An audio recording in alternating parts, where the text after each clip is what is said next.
Anytime you try to look out for black folk, they think you're preaching hate. And so, but I don't care what they think about me. I don't want you to go out and think I'm preaching hate. But I want you to start developing some things.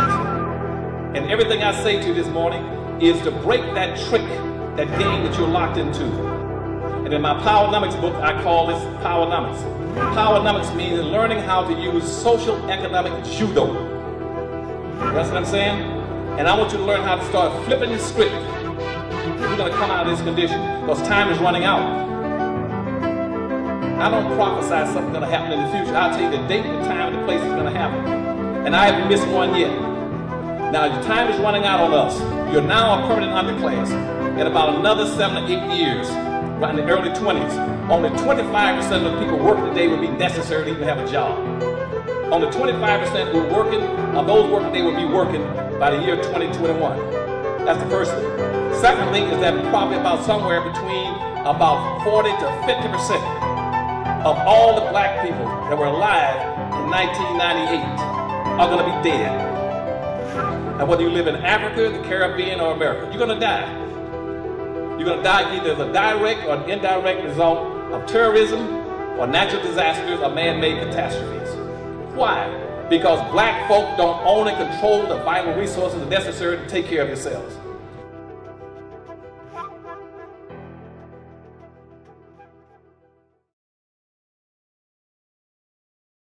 There are certain things that you have to do, be able to be independent, to feed yourself, clothe yourself, have food and water. There are 4 things you have to have to be able to survive. Food, water, energy, and medicine. We control none of those things. I didn't say have access to go to somebody else's drugstore. We don't understand the game of survivorship that's coming. And I want to make sure you write that down in your book. It's coming. And that's why you're going to have major food shortages going across this country. In the United States, and water shortages, they're going to throw everything out of sync. And shortage is going to throw it out of sync. And black folk don't own any grocery stores. You don't own any drug stores. You don't control any water or food. It's coming. So today I want you to understand the nature of what we're going to be up against. And when the people ask me, Dr. Anderson, why is it that we're always on the bottom? Well, you're on there for a very specific reason. First is because we don't understand that game, and it's been a game ever since the founding of the country. And we never understood the game. And the game is that the major societies in this country have ways of excluding you intentionally without you knowing it.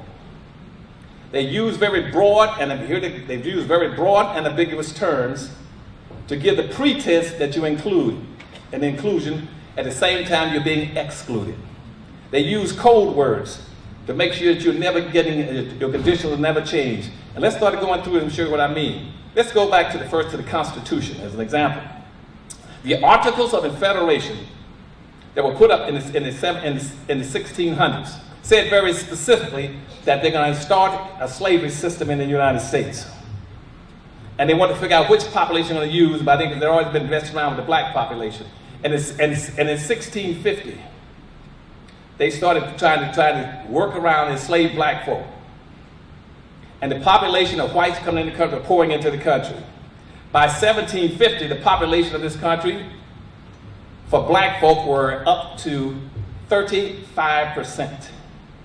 White folks had already gotten alarm about that.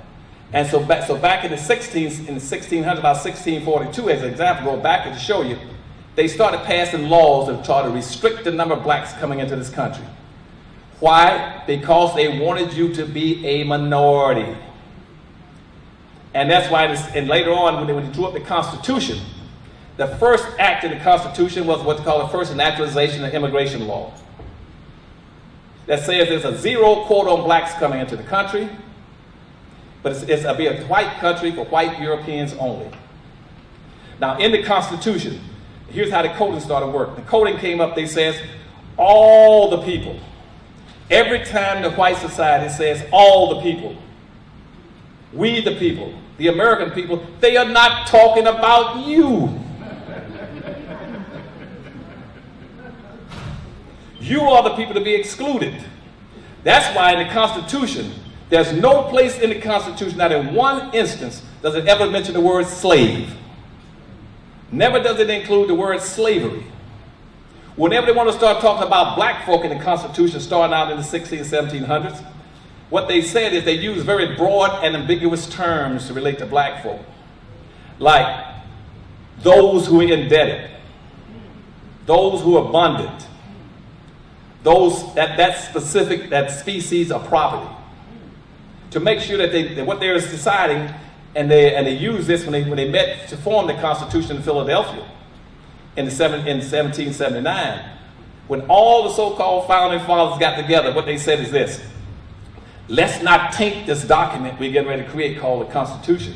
Let's not taint it talking about slavery or about slaves. We're getting ready to screw over some people, but we don't want anybody to know about it. We want to leave no fingerprints. No fingerprints should be left on what we're getting ready to do. This is fact. For the first 3 days in the Constitutional Convention in Philadelphia, they kept the doors locked while they all debated whether or not slave and slavery should show up in the Constitution, and what terms they should use. And they went out of their way to say that nobody ought to use those terms. We would use very broad and ambiguous terms. So when Thomas Jefferson rewrote the Constitution, he had to write it 3 times to make sure that there was nothing left in there, no fingerprints left of what was going to happen to a certain group of people. And so when you read the Constitution, it says, we the people, you just had it. All the people, you just had it. When the Constitution says that all men are created equal, they weren't talking about you. Because at the same time the Constitution said all the people are equal. They had already classified in the Constitution that you would be a 3/5 of a human being. They weren't talking about you. But somehow, my people never understand that. They talk about the Constitution, what they call the Founding Fathers. The Founding Fathers knew the game. They set that up in the Constitution so that they can always track that with no fingerprints. When they said in the Constitution, for instance, that all people are created equal, they've been endowed by their God to have inalienable rights. To what? To life, liberty, and what? No, that's what it got you again. It wasn't for the pursuit of happiness. It was pursuit of property. They switched on you. Initially, it was supposed to be the pursuit of property. Nobody on this earth got past the 3rd grade with think people, white folk, that foolish to come across the oceans in 3 months of sailing on a boat with barely enough food and water to live, and come to the United States looking for happiness. But my people don't understand that. They go read, we're here for life, liberty, and pursuit of happiness. No, it was life, liberty, and pursuit of property, because the Constitution laid out black folk as property. 3/5 of a human being, you were classified as property, equal to an animal, a field animal, a beast of the field. That was the purpose of it. And black folk were set out on that. Then later on, as you got into as the Constitution moved through and was ratified in 1789, and in 1790 they put in the whole thing about immigration. And what they want to do was bring in whites then. And they came in with a concept that you all talk about now and hear about, called the American Dream. What is the American Dream? All blacks are, well, one day we're going to be a part of the American. You can't be a part of the American Dream. You were the dream.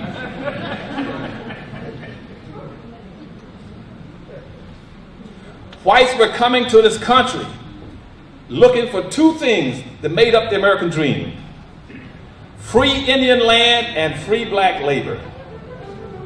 That is the American Dream. And every day on the Fox channel and then the politics, everybody talking about the American Dream. I want to be a part of the American Dream. And blacks sit there and go along like, yeah, I sure like to get that myself too. You it. And see, we start talking about the American Dream. You can't get the American Dream because you were it. And all the people since that time, since the 1790s, been coming to this country looking for the American Dream. But it was only for Europeans. And secondly, they want to make sure that you stayed a minority and that you would always be outnumbered 9-1. And then and the population hit 35%, they pushed it all the way back down to 9%, now it's up to about 12.3%. But black folk, we look at these things, let it go down, that we're looking for the American dream. So all these immigrants coming to America, what are they coming here for? For the American dream. Now, they can no longer get the land they used to get. Because when whites came into the country, they got free land based on how many slaves they owned. On that, what they call a headship right, every white could pick up 640 acres of land for every slave he owned. Free. 640 acres. Then they had head rights. And they also had land grants. They owned as much land as far as they could see. And now when you go out up in the west and all around this country, you see whites own these vast tracts of land. 1,000 acres, 20,000 acres of land. They didn't pay for that land. It was unearned benefits. Wall Street was set up based on unearned benefits. Because you see, up until the end of slavery, the primary generator of wealth in America was the back of a slave. When slavery ended in the 1860s, everything flipped over and went to Wall Street. And Wall Street came up with a new concept. And I'm saying it became a real-life monopoly game. And instead of basing every wealth building on the back of a slave, wealth building began to be based on what we call capitalism. In 1492, when Columbus was supposed to discover America.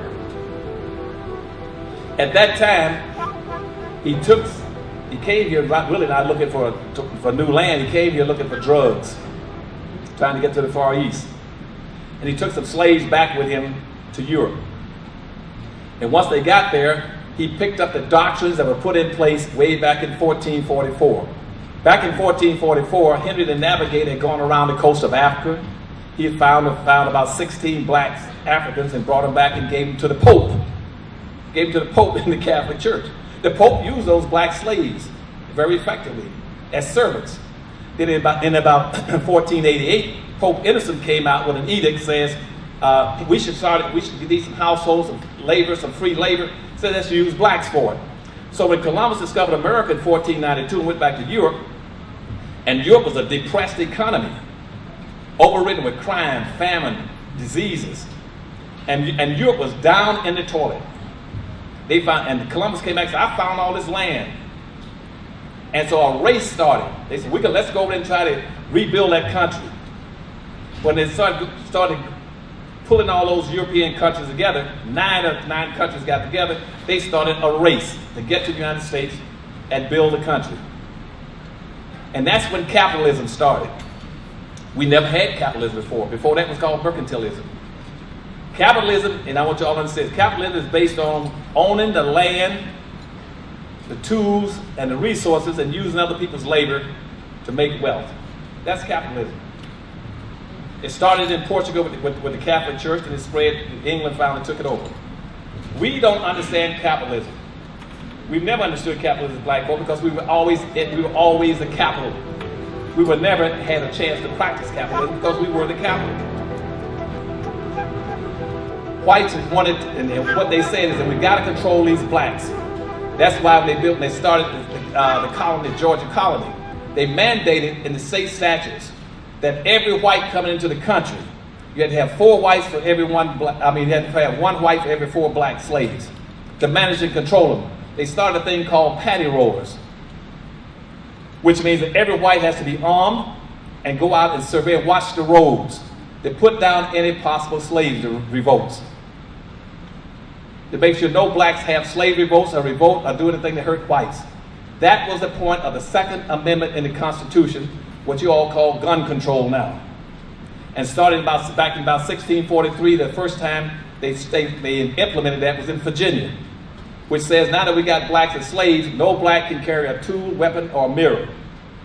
We got them enslaved. They've kept blacks enslaved, but not having to give them weapons. And even in the Second Amendment, when Jim Crow segregation came into effect, most of the southern states passed laws saying blacks could not own weapons. That's why you see one of these old movies of blacks always running and praying, hoping because they couldn't fight back. They could not protect themselves their wives or their family, their children or their homes. So they didn't have any guns. So if you're going to practice economic social judo, what you should say is, hey, I'm not against gun control. Let's everybody have guns. Let's everybody have guns. And said, and right now they got you upside down and backwards, where you're seeing things upside down and backwards. In all these major cities where black folk live, they're going around talking about gun control and having turn in your gun campaigns. But they only have to turn in the gun campaigns for whom? For black folk. In this country, do you know we got something like over 300 million rifles and pistols in this country? Over 300 million rifles and guns. And whites own 99% of them. 99%. That's why in California, I can ride around LA right now and I guarantee you, but still with the Second Amendment, talking about gun control, I can guarantee you I will not find a gun shop in a black neighborhood. I can guarantee you I would not find a rifle club in a black neighborhood. I'll guarantee you I won't find any black gun manufacturers or bullet manufacturers that are black. Because you see, they got blacks in this campaign about turn in your weapons. Just as it was back in 1642. You stay armed and you're harmless. Just like being a black entertainer, now we got you harmless because you don't own a kid, fight back. Now I'm not advocating all these things for you to go out and shoot them about, I'm just telling you. But when you start talking about gun control, that's what they're talking about. But see, they never passed those laws for whites to turn in their guns. And consequently, you're not prepared to even defend yourself. They said there's only two things that a black person can be in America based on the Constitution. You're either going to be a slave or you're going to be free. But to be free, minimally, black people must have, as former slaves, they must have 40 acres and a mule and $100. And guess what? After that was said, up pops Vice President, he was the Vice President, he became the President then, Johnson, Andrew Johnson. And vetoed it, said you can't do that. You can't give black folk anything because it's against the Constitution, because we got these Negroes locked in box.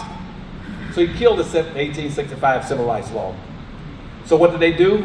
The congressman came right back and enacted an 1866 Civil Rights Law that says you've got to give something to black folk. He came back and vetoed that. So what the congressman did then, they said, well, we'll override that. And this time, we're going to take the 1866 Civil Rights Law, we're going to make it the 14th Amendment. And that 14th Amendment was supposed to give you all the protections that you needed. And it's stipulated in the 14th Amendment that black people must be treated in all manners similar to whites. And that every level of government must exercise due diligence in removing and lifting the barriers and burdens of slavery off the backs of black folk.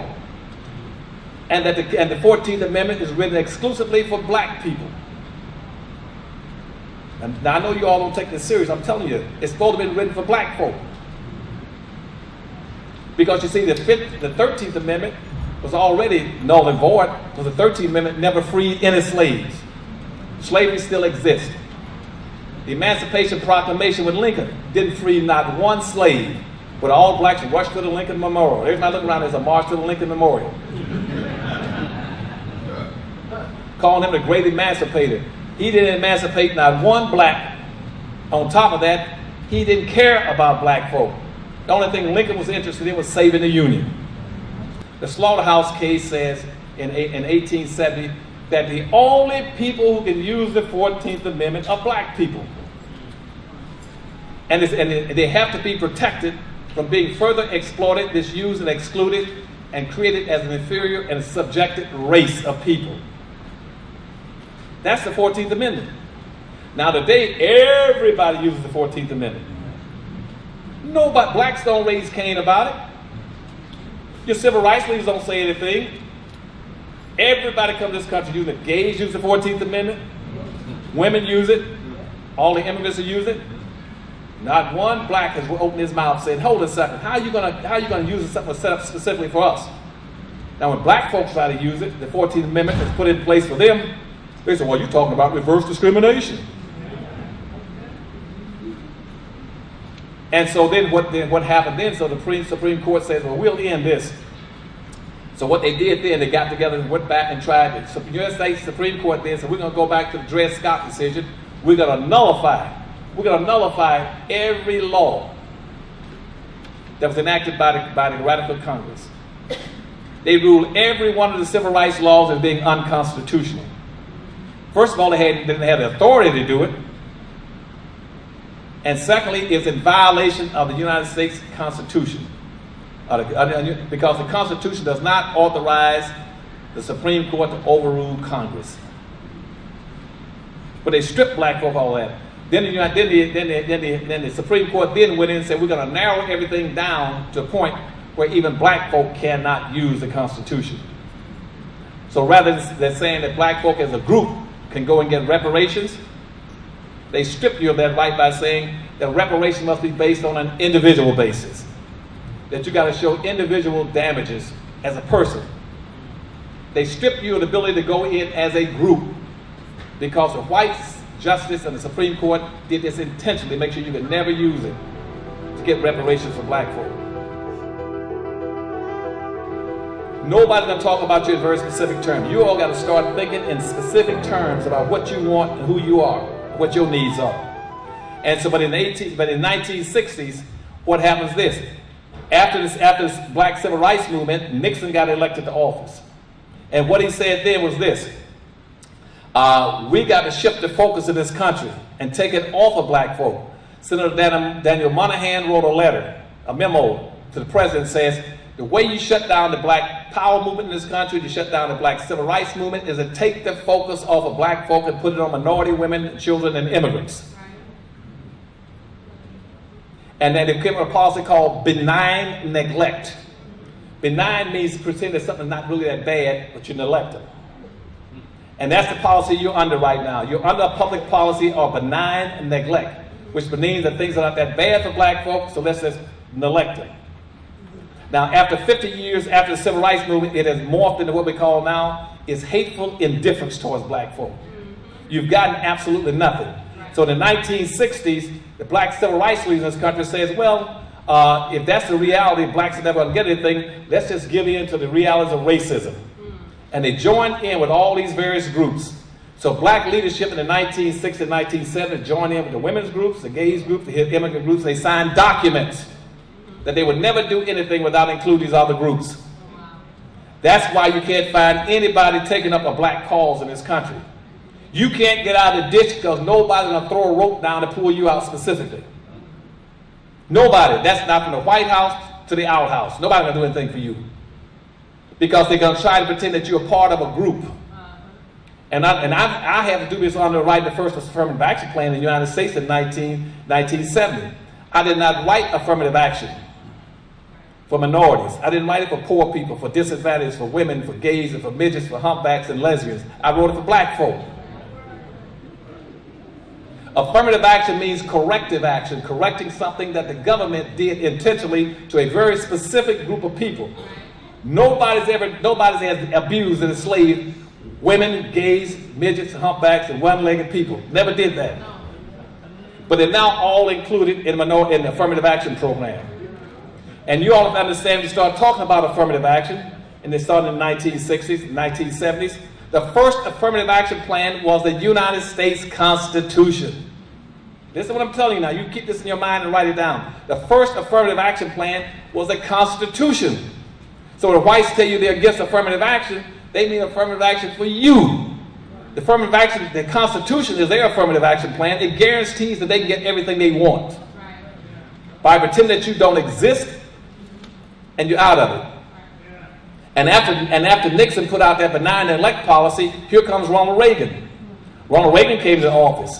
And Ronald Reagan says, what we're going to do now to make sure these black folk can't get out of this ditch is that we're going to flip the script on them again. Flip the script on them. So he came up with a policy saying, called never speak. He told all the conservatives, never speak ill of black folk in public. Always speak only about them negatively when you know where you are and who you're with. That's it. And secondly, he says always put your personal self-interest before justice for black folk. And thirdly, he says that pretend that you flip the script. Use the terms of the civil rights movement against black folk. Use it against them. When black folks started begging for a colorblind society, say, abracadabra, you got it. I put you into a ditch because you were black, but now since we're colorblind, you can't use that blackness to get out. I'm gonna say, do y'all understand what I'm saying to you? So now when they say that you can't use it, when they want a colorblind society, they're bamboozling you. When I drive a car into a garage and I park the car go too far in forward gear into the garage, and I park that car on your foot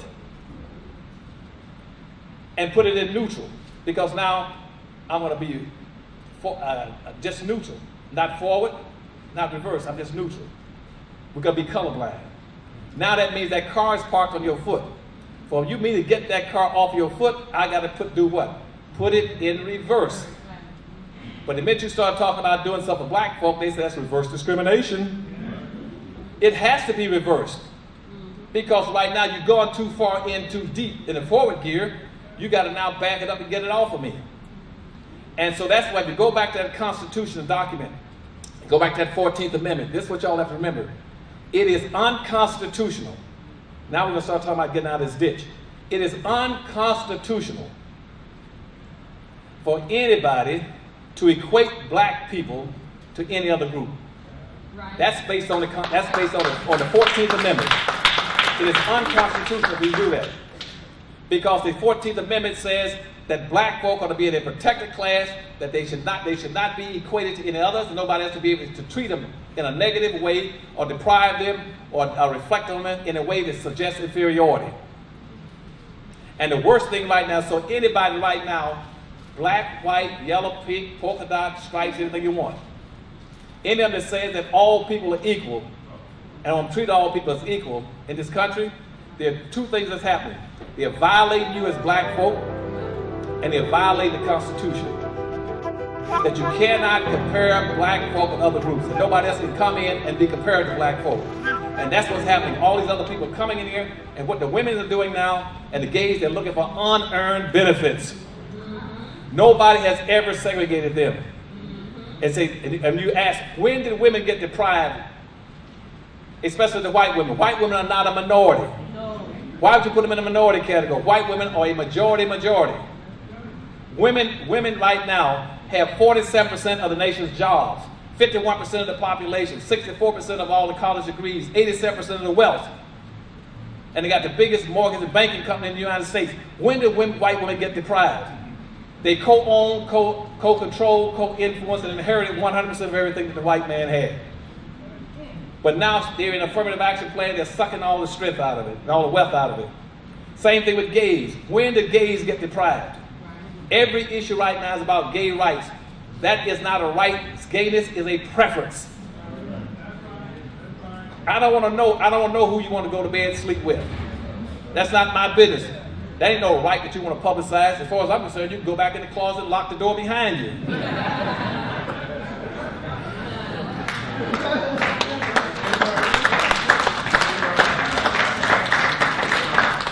But right now, gays are getting over by saying, we're just like black folk. No, you're not like black folk. That's a preference. That's the next thing you're going to do. You're going to get into bestiality. You can be saying, I'm going to marry my dog. That's your private business. But see, and everybody right now is riding off the fact that black folk, there's a void and black folk are not filling it. That's why the immigrants and the gays and the women are getting all the headlines, all the benefits, because you're sitting on your dead butt to let them get away with it. You're not raising Cain, so you can't do that. Black folk is a violation of the Constitution and violation of black folk to equate them to black people. But I have not heard not one black stand up and say that. And take them back to those documents I just went through with you. And I know most of you are going to throw your notes in the garbage can and leave, but I want you to understand that though. That you cannot do that. So let me close by saying some things. First, I want you to do. One is I want you to always jump up and go to the media for anything that puts black folk in a very broad and ambiguous category and say we're against it. Okay? For reparations, the way you kill off affirmative action in this country is to go out and publicly announce in the newspaper and radio that black folk, because they're being abused, and everybody else is equating you to them, withdraw from the affirmative action program. I wrote the plan. You said, we are out of it as black folk. We don't want to be a part of it. You know what would happen? If you pull a withdrawal from the affirmative action plan in this country, the thing would collapse.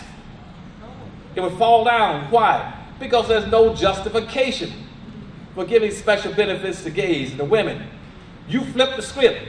You use economic judo, social economic judo, to flip it over, and the whole program would collapse. And once it collapsed, then you say, now we're going to go for reparations. Yeah. You go, because that makes you very special again. They cannot claim reparations because nobody's ever done anything to them. Gays can talk about all the benefits they're getting now, but heck, back to slavery, there are all kinds of people I can name that were gay. And some senators and congressmen, some presidents who were gay. As a matter of fact, go down to New Orleans, for example. One of the biggest restaurants and one of the biggest slaveholders in New Orleans were two gay white women.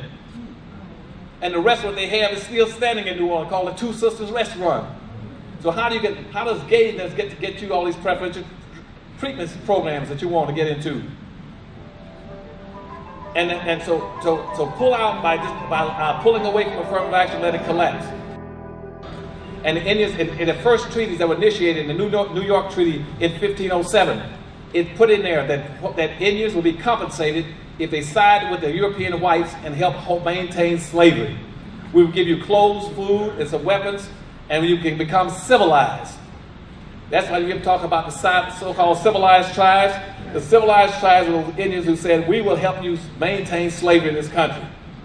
So Indians became slave traders, slave hunters, slave owners, and they signed with the South in the 1860s to fight with the South to maintain slavery in the United States. And the reason the Indians lost all their territory was because they signed a treaty with the South.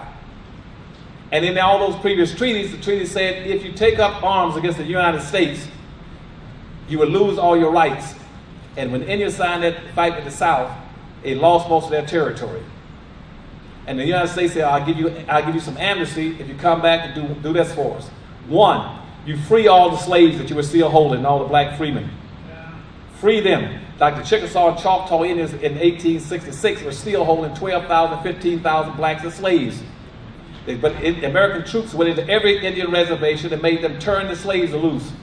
And said, and when you turn these black slaves loose, these are treaties. You go to your computer and look up the Indian treaties of 1866. And it says this: first of all, you got to give each one $150. You give them 160 acres of land. They got to have access to any resources we send to you. And they have access to any resources on the reservation. They should be tax exempt. They should have free college education. They should be able to go right now in today's terms. You should be able to go to the government and get contracts, just like the Indians do, without competing for it. You should be able to right now go to the government and says, I want some radio station license, some TV licenses, and casino license. You should have gambling casinos if you wanted to, if you get them enforced that treaty of 1866. That is a political issue, which means black folk got to get very active. You are entitled to billions and billions and billions and billions of dollars you never got because you're sleeping.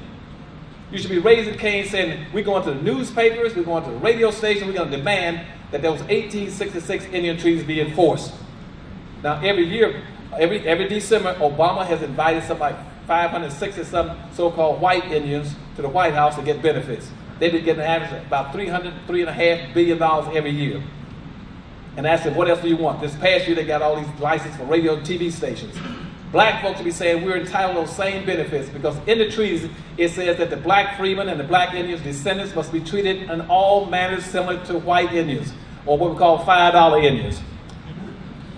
Whites got on the Dawes rolls by paying $5 to the Dawes Commission. They put their name on the rolls and say they were Indians. That's why 90% of the whites in the world in this country now claiming they're Indians are not Indians. They're whites who are just getting unearned benefits again. And you hear people talking about, well, the Hispanics are coming, they're taking their country back. Nobody took the country from them. They got their rear end whipped in the war in 1835. They got and the land, but the United States government still turned around and paid them. They paid them 3 times what the acreage was worth. That's for Texas, Louisiana, Texas, Arizona, New Mexico, and California. They got paid for it. And even though they lost, and the government didn't have to give them anything because they lost the war. And then we talking about, well, they call it, well, the Americans, how about the Indians? They get benefits. Indians were not the original people in this country. And all this is in my this new book also I got called Questions You Should Be Asking. Another thing I want you to start doing is withdraw also necessary. Start withdrawing from all these national political parties and start telling them, say, look, if you don't go back and understand all these things in these documents and start standing up for us, we're going to pull out of the Republican Party and the Democratic Party. Because neither one of you have our interests at heart. Neither one of you are fighting for us. You're not doing a darn thing for us. And what you do when you pull out of it, withdraw like you can withdraw out of affirmative action, you withdraw out of the Democratic Party, the Republican Party. And if you want to have power in what I call social economic judo, you pull out and create your own independent party. You create a black independent party. But don't run into candidates. Just say we will vote as a block.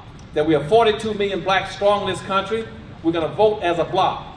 And once you tell this country that, see, right now they take you for granted in this country. Neither one going to do anything for you. But if 42 million black folk will pull out and be a block of 42 million votes, you can almost dictate who's going to get elected to offices in this country. And then once they find you're going to vote as a block, they will come courting you all the time saying, I'm going to see some of the black folk. I get 42 million votes. And I'm going to do something for them. And what you do whenever a candidate runs for an office, you always ask them, what are you going to do for black folk? Don't tell me what you're going to do for American Indians and for Asians and people of color and minorities. I don't want to hear that crap. What are you going to do for specifically, solely for black folk? And demand to know. And if they won't tell you, then tell them, get the world out of your community. So pull out a report and notify every political candidate and all the political parties that we're going to vote as a block in California on an issue. We're going to stick together. And the next point, play as a team. Always play as a team. You're the only people in the country that have no communities. I can drive down here like Tom Sampson took me last night out here out to Universal Studio. Riding down the expressway, all I see, Tahiti Town, Little Korea Town, Japan Town, Chinatown. I said, where in the hell is Black Town? And he told me, he said, I said, take me to it. He took me down to Central City, and it's called, what was it called? Skid Row. I said, please wake up, black folk. I'm tired. I'm sick and tired of black folk not doing right. Just play with each other. Quit hating each other. Hating each other. Well, I can't get along with him because I never did like that Negro. Who cares? I'm not asking you to make love to them and have babies. I'm saying take care of him. Protect him. Buy from him. Support him. So I want you to learn how to play as a team. Racism is a team sport. You either play as a team or you lose by default. Basketball, football, and baseball are team sports. And black folk are the only one that want to play as a team. I don't want to be your leader, so you're going to tell people I'm your leader. All I want to be is your advisor and your manager. And see, right now the God sent me here like Noah to advise you. But unfortunately, he put me on the wrong thing because I got a team. I can't even get a team together. I got people that won't come out, they won't practice, they won't rehearse. If I throw the ball to them, they either won't catch it or they do catch it. They'll catch the ball and try to run home. I'm going to keep this damn ball.